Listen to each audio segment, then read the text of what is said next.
Kita buka Kompas Sulsel, saudara. Telinga anak 5 tahun di Makassar terluka setelah anting emas dijambret. Perampasan barang berharga milik korban terekam kamera pemantau atau CCTV. Mengendarai sepeda motor, pelaku mendekati korbannya yang sedang bermain. Aksi ini terjadi di Jalan Kijang, Kecamatan Makassar. Pelaku sempat bertanya kepada korban sebelum menarik anting emasnya. Akibatnya korban mengalami luka di telinga. Mengetahui jadi korban jambret, orang tua korban melaporkan ke Polsek Makassar. Selain terluka, korban mengalami kerugian senilai Rp500.000. Saya melihat pelaku ini memang mengintai anak-anak. Ya, karena dari hasil polisi juga beberapa titik ada kejadian seperti itu.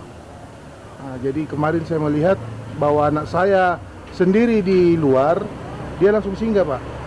Iya. Jadi mungkin memang yang dia intai memang anak-anak. Dan langsung memeriksa anting-antingnya. Karena beberapa kejadian itu anting-anting semua yang hilang. Menurut keterangan dari korban, berat emas tersebut seberat setengah gram. Kalau di nominal rupiah kan berapa itu? Sekitaran 500.000. Informasinya juga ini kan si korban ini mengalami luka di bagian telinga akibat ditarik, seperti apa?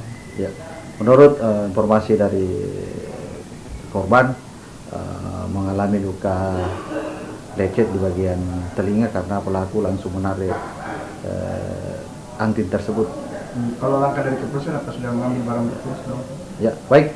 Langkah-langkah yang kami lakukan, kami dari Unit Reskrim Polsek Makassar telah menerima laporan secara resmi dari pihak korban dan langsung melakukan pengecekan TKP dengan melakukan penyisiran, pengecekan CCTV yang berada di sekitar TKP guna mendapatkan petunjuk-petunjuk.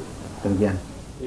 Dari gambar kamera pemantau di tempat kejadian perkara atau TKP, polisi kini mengejar pelaku. Rama Pratama, Kompas TV.